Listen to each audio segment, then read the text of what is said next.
Hello everybody, Captain Marty Brill here. It's Tuesday, June the 10th, and we have a fishing report for you today that will cover everything from the beach to the Gulf Stream, back into the Sound, and down to the Big Rock Blue Marlin tournament going on in Morehead City. So stay right where you're at, and I will be right back. Frisco Woods Campground, a family-owned gem for over 50 years, offers a perfect getaway on Hatteras Island. Whether you prefer tent camping, electric water sites, RV spots, or primitive camping cabins, there's something for everyone. Guests enjoy free hot showers, a refreshing pool, and breathtaking sunsets over the Pamlico Sound. Nestled in nature yet close to local attractions, Frisco Woods Campground provides a peaceful retreat with modern comforts, making it an ideal destination for outdoor enthusiasts and families alike. Book online at the Frisco Woods Campground.com. Frisco Woods Campground, 50 years of memory making on Hatteras Island. What could possibly be more fun than watching a bottlenose dolphin swim and play in the water right beside you? Hop aboard Harbor Star Dolphin Tours at Wanchese Marina and witness this remarkable animal up close. The Harbor Star is a spacious 50-foot vessel with a wide shady canopy that runs 2-hour trips multiple times a day, including a breathtaking sunset cruise. To book your tour, go online to wanchesemarina.com and click Harbor Star Dolphin Tours. See the majestic bottlenose dolphin up close with Harbor Star Dolphin Tours. It looked to me like fishing got a lot slower off Hatteras for the charter boats. Now, we do know a lot of the Big Rock tournament crew and boats are fishing out of Hatteras, even if that tournament is centered down out of Morehead City. But if you were to boat a big blue marlin or any other fish that you want to weigh, you have to take it into the scales at Morehead City. There's no ifs, ands, or buts about it. You can leave from wherever you want, but you got to weigh a fish at the one and only scale that there is. So the remaining charter fleet that was not tournament fishing just had to scrap for a few dolphin, a very few blackfin tuna. They had some skipjack bonitas, skipjack tunas, whatever you want to call them. I saw one wahoo in the catches, saw a couple of blue marlin and one sailfish in the charter boat catches. Closer to the beach, they've been doing pretty well on some Spanish mackerel. They're catching bluefish, and they're catching a few red drum, so they're picking away there. But it was, I would just have to say, it was tougher fishing for the folks in Hatteras. Oregon Inlet, it was a little bit hit and miss. The fleet divided up, and the ones that went east of the inlet, out there 40 miles, they caught pretty good yellowfin tuna. I saw anywhere from 4 to 10 to the boat. There might have been a few with more than that. The rest of the fleet went down to the southeast or south,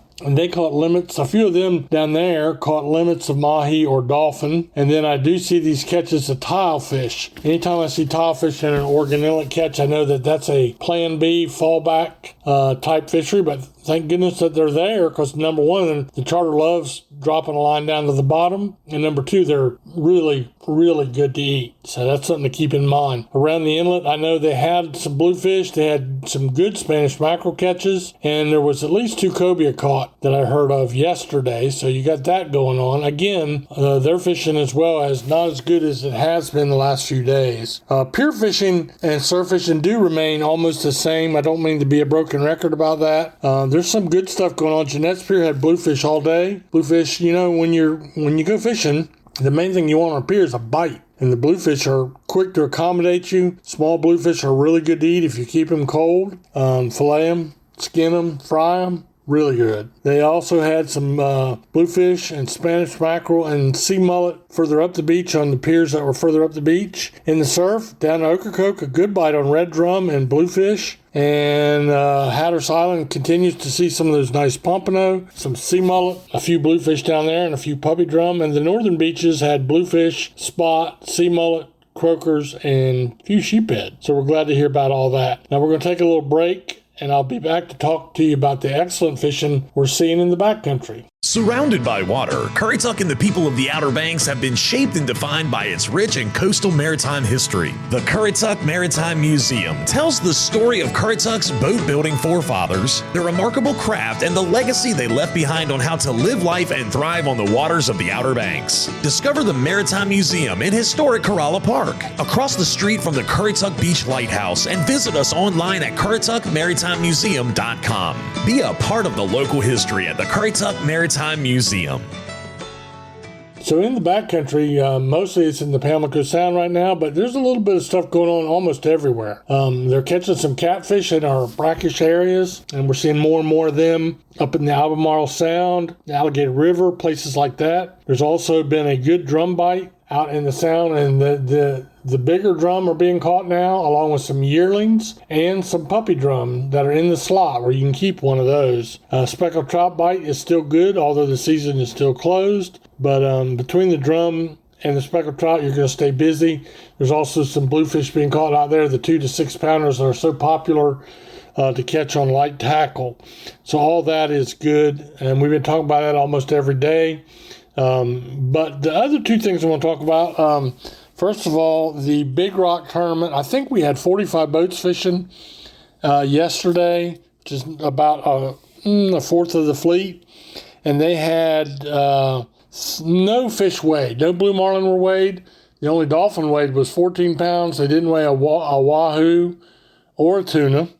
And so the scoring so far is done on release points. The old number 7 in first place, the accordingly 4 in second place, I believe that's Captain Peter DeBose, and the C student in third place. And that's really all there is to report from down there, as they got day 1 in the books, day 1 out of 6. They'll fish any 4 days. And speaking of tournaments, do not forget that tomorrow, Wednesday, is the Fritz Boyden Kids Pier Fishing Tournament. Now, this happens on all 4 of the northern piers north of Oregon Inlet. Oh, gosh. So that would be the Outer Banks Pier, would be the southernmost pier, then Jeanette's Pier, then Nag's Head Pier, and then the Kitty Hawk Pier. And so it's open. You can stop in. What you should do is stop in any of those 4 piers today, get signed up, get entered, and get ready. And the fishing will be on Wednesday. Kids age 4 to 16. There's T-shirts for all the kids and prizes and just a lot of fun. That's going to all be happening tomorrow on Wednesday, the Fritz Boyden Kids Tournament. So keep that in mind. And that's about it for our fishing report for today. Looks like we got quite a bit of rain, off and on showers in the forecast for the next few days. But the fish are already wet. That won't bother them too much. So get out there and wet a line if you get a chance, and have a blessed day.